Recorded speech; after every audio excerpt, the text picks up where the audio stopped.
Ciao ragazzi, welcome to our Italian wine pairing series. Today we are going to recommend Italian wine with our most popular dishes.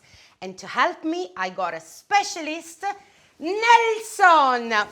Welcome, Nelson. Oh, that's...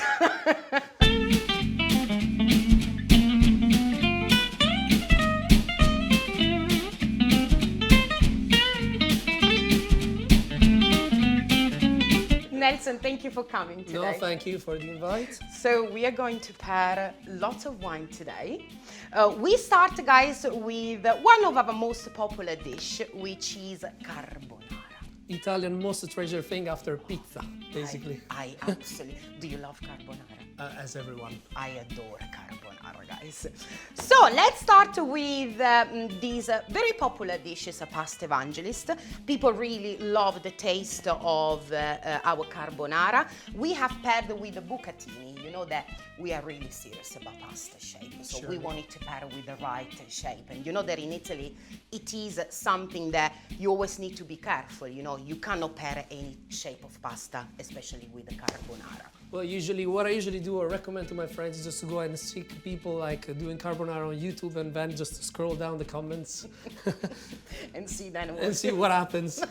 and see what happens. Allora Nelson, we are ready to taste this carbonara. Let's do it. Let's go for it.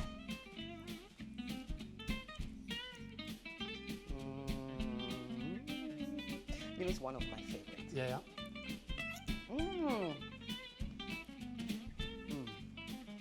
That's really, really good. I have a question, Nelson. Whenever I got a dish like a carbonara, now it is a very rich with eggs and meat. So how do you looking for a wine to pair with this specific dish? So every time you have any kind of pasta, two things.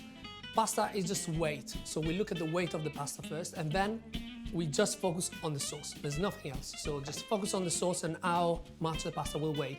Weight means usually alcohol, generally. So actually we're gonna go for a really weird spin on this one because every time you are in the United Kingdom, most times people will drink gavi with carbonara and it makes sense a lot. The reason is that what it does is that it doesn't overkill the flavors. What it will do, it will just give a tiny hug to the pasta. So imagine that like when you're pairing wine with whatever kind of food, wine acts as a sort of a mouthwash. So it literally cleans up your palate. What happens though is that when the match works, something will come back. Wanna try? Please. Let's do it. And you know, white wine is my favorite wine. Even if I come from a region which we have a lot of red wine in Puglia, but I absolutely adore the white wine. And you're right, because let me taste first. So what you will feel is that most of it will be like, gavi is really straightforward, you know, like yes, a couple of things that I really like. First one is red apple. It just smells a lot of red apple. And when you drink it, there's always an aftertaste of bitter almond. So what happens is that like, imagine like you're literally cooking with wine while you drink it. So what you will feel now is that in a way, the carbonara is still there, so you feel like the creaminess of it, but also the back of your palate has this sort of bitterness to it. So we're basically enhancing the flavor. Can you feel it? It is amazing, really. Yes, I can. And of course, because there is a little bit spice as well. Let's say like that, because we have added black pepper. So yes, it's helping you a lot to just finish a full portion. You know, because otherwise, it's yeah, it's gonna be tough, but we're gonna make it. But yeah, that's absolutely amazing. So what we are currently drinking is Gavi 2020 from Broglia La Meirana. It doesn't get any more classical than this because when you go and start studying about Gavi, the first piece of information that we have about Gavi is actually this vineyard of La Meirana. So, and this is like an historical family. What region are we? We are in Piedmont. We're on the Ligurian border in the province of Alessandria. So, and so you know, it's been Italy, So we're basically is a staple of, you will find Gavi everywhere. You can find this one around, you know, the 15-pound mark in a waiter's cellar as well. So it is amazing. It is around. I'm just gonna taste a little bit. Just. I will do the same actually. And how we say in Italian, of course, salute. And Nelson, if we wanted to pair with a carbonara, but I wanted a wine that is a little bit more special, let's say, what do you recommend? Let's go somewhere a bit unusual. Okay. Which actually, we're taking a car from Gavi and we go up like 30 minutes by car. And this is like a really, I would say, is a 2020, 2021 news.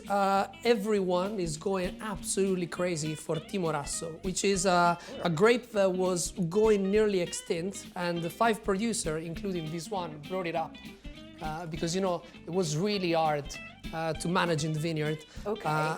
And to harvest, it was hard to manage. Yeah, exactly. Okay. So now is actually, you'll see it booming in every restaurant here in the UK. So I thought it was a nice thing to showcase. What we're doing here, as you can see, the color is a bit different. It's more golden. So, and there is a bit more of alcohol. So we're around, the 14%. Oh, okay. So that will help with the weight, because this pasta has a really important weight. So what you will see straight away is that, the way, if before that was a cuddle, here we're just really going inside the dish. We're literally cutting in a way and embracing it. So should we give it a go? Of course.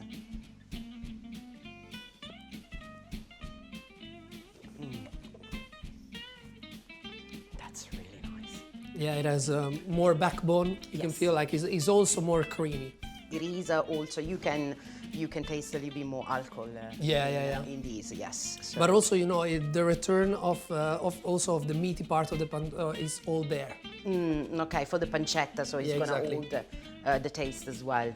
So just in case, what we're drinking is Il Montino from La Colombera. It's made by Elisa Semino, one of the top, she's basically the queen of Timorasso, one of the best female winemakers that we have in Italy. You will find it, I see that there's some bottles on Tannico UK and is imported by Mondial Wines. It's always around, the 35, 40 pounds mark. So. Oh, okay, so it's a little bit more premium. Bottle. Okay. No, it's literally one of the best wines that you can get at the moment. It's really special, it's really researched, and there's not much. The production is really, really small, so get as much as you can right now. So it's easy to find anywhere, or there is a special place where you can look for these? Well, it depends. It usually stands in, like more premium restaurants, but you will find it in some premium retail shops. So no worries for that. I love it. Compared to the other one, this wine is a bit more ripe, so you will feel like that instead of having like a citrusy note, it's more towards that kind of ripe peach and nectarine. And you can tell the weight of the wine is a bit stronger because it does have a more alcoholic. You can feel the alcohol just straight from the nose, and at the same time there is something creamy about it. It's not a classic vanilla that you will find in certain wines, but there is something that really takes you there. Can you feel it? I do. Well, I can also smell as you say, I can feel the alcohol. It is pretty strong compared to the other one. Yeah, absolutely. But then I completely understand with a really rich type of pasta dishes like the carbonara. This is a really good pairing. And another thing that you will have is that on top of it there are loads of herbs, the kind of a thyme and rosemary, which actually are not featured in this plate. So again, it will be more like, okay, there are things in the wine that I could actually put in the pasta and the wine does the job for you. Absolutely, that's great. Even because, I came across many people which they probably think of pairing pasta most of the time with the red wine instead of the white Yeah, absolutely. wine. So that's a really great recommendation. Thank you so much, Nelson. And guys, don't forget, stay on the channel for more wine pairing and leave a comment.